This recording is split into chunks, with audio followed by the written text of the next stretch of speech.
I come from Portugal. Portugal was the last colonial country in Africa.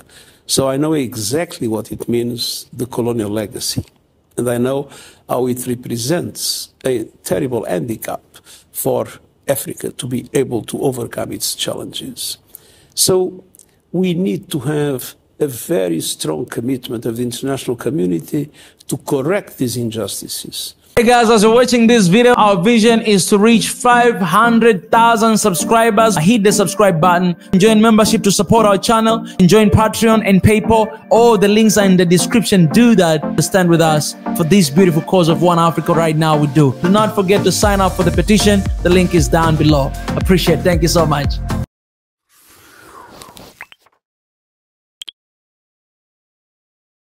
SG, welcome to South Africa. You visited South Africa last year during the BRICS Summit. You are here. South Africa is preparing for the most important gathering, the G20.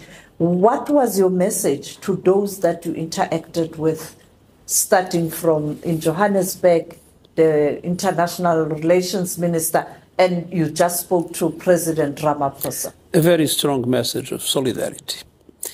We are going to live an historic moment.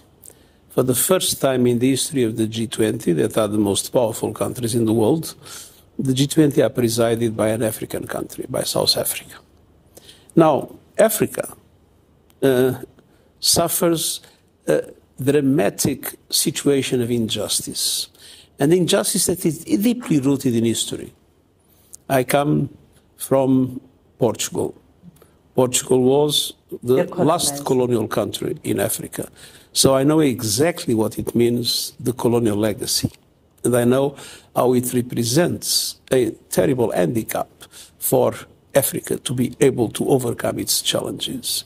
So we need to have a very strong commitment of the international community to correct these injustices, and to create the conditions for the African continent to be able to provide to its citizens what its citizens deserve.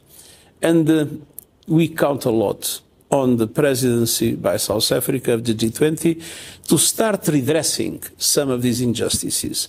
And I came to tell President Ramaphosa that he fully counts on me and fully counts on the UN. We are totally behind the South African presidency. We are totally supportive of the objectives of the South African presidency, and we want the South African president to be a landmark in a movement to start seriously redressing the dramatic injustices that Africa is suffering.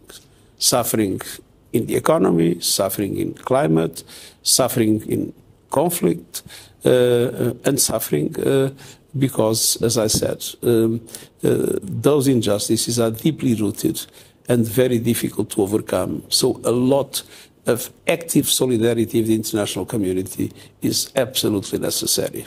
You spoke about the transformation of the financial system since the Second World War. Only the developed countries are benefiting.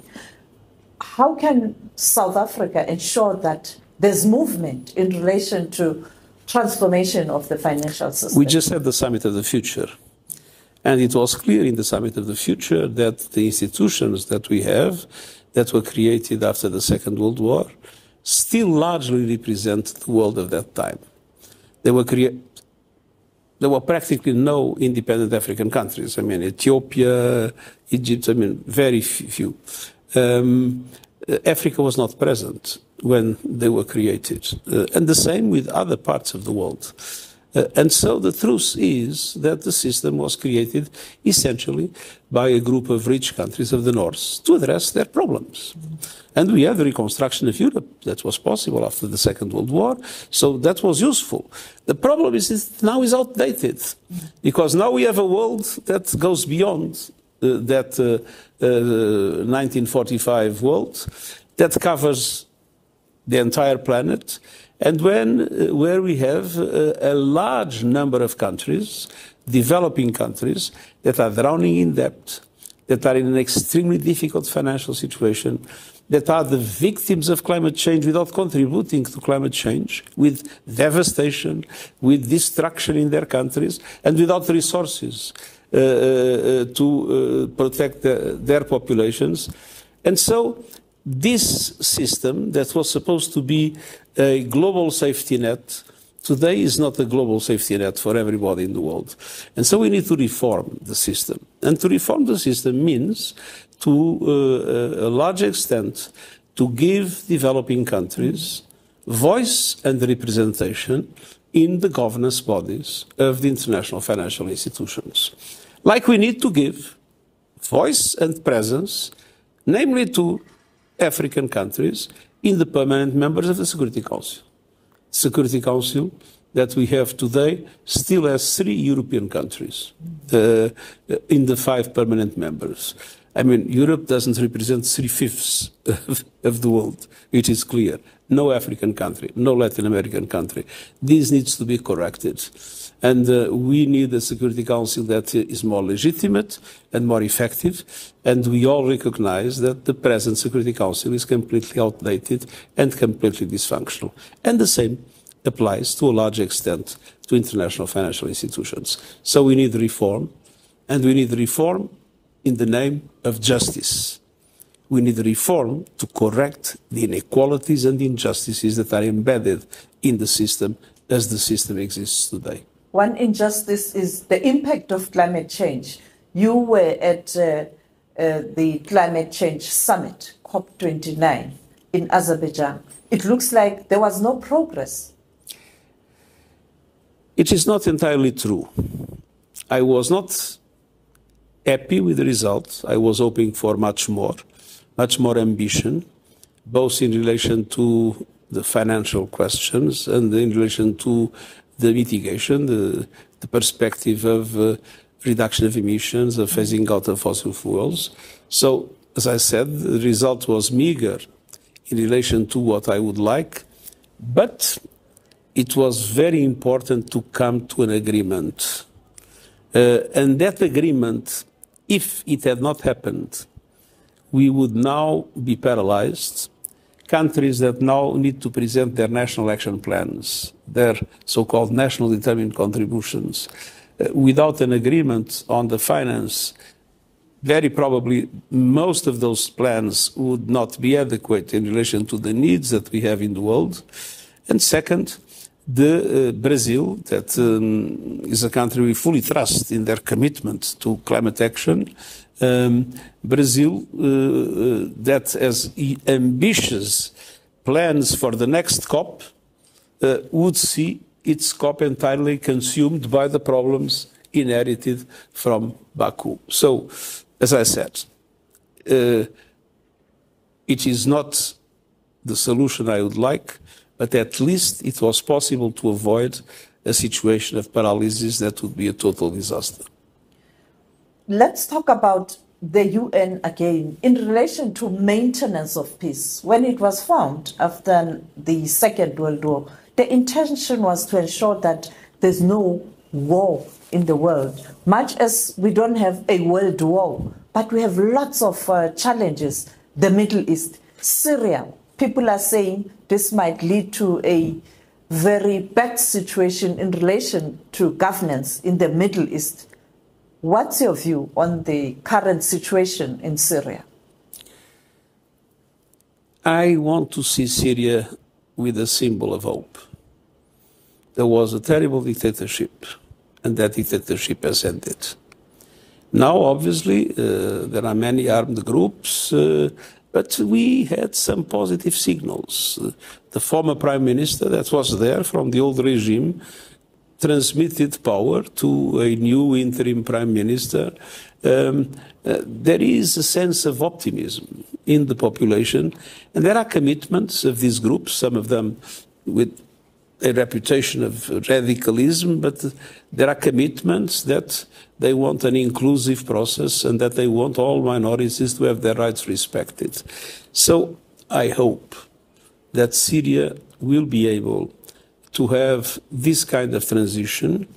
I hope that this will pave the way also for Syria That is a crossroad of civilizations. It's a pity to see this country divided into bits and pieces. I hope that this will pave the way for the unity, the sovereignty, and the territorial integrity of Syria. But we see Israel already encroaching. Having said so, it is also true that there are many risks. It's also true that there are many actors around with their interests, and so this will not be an easy job. But we badly need at the present moment to grab the signs of hope that exists. Palestine, no solution. Now, Palestine is an immense tragedy. I feel completely heartbroken with what's happening to the Palestinian people. The level of destruction in Gaza, the number of people killed, maimed in Gaza are unprecedented in my times as Secretary General of the United Nations. And worst, I mean, there is a risk of hope to be lost. It's absolutely essential to have a political solution, starting by a ceasefire and the release of all hostages, that apparently there is now some chance that it might happen, but then a political solution leading to two states, a Palestinian state, an Israeli state, living side by side in peace and security. And unfortunately, the actions that Israel has been conducting recently are making it more and more difficult to get this result, which is a tragedy, because without a two-state solution, there will never be peace in the Middle East. And we need peace in the Middle East. And we need Israelis and Palestinians to be able to live in peace. Let's talk about Africa. The G20 presidency, yes, it's South Africa. Other people are saying South Africa punching above its weight as the only African country. Fortunately, now you have the AU as part of the G20. The war in Sudan, the conflict in the Middle East. You also have a problem here on our doorstep. That's Mozambique, Cabo Delgado. How can the African continent ensure that it is able to address these challenges? Because where there are conflicts, you are not going to have development. But let's be clear, this is not only an African problem.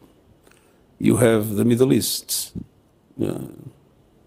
Israel, Palestine, Syria, you have Lebanon, you have Myanmar, we have other crises in other parts of the world.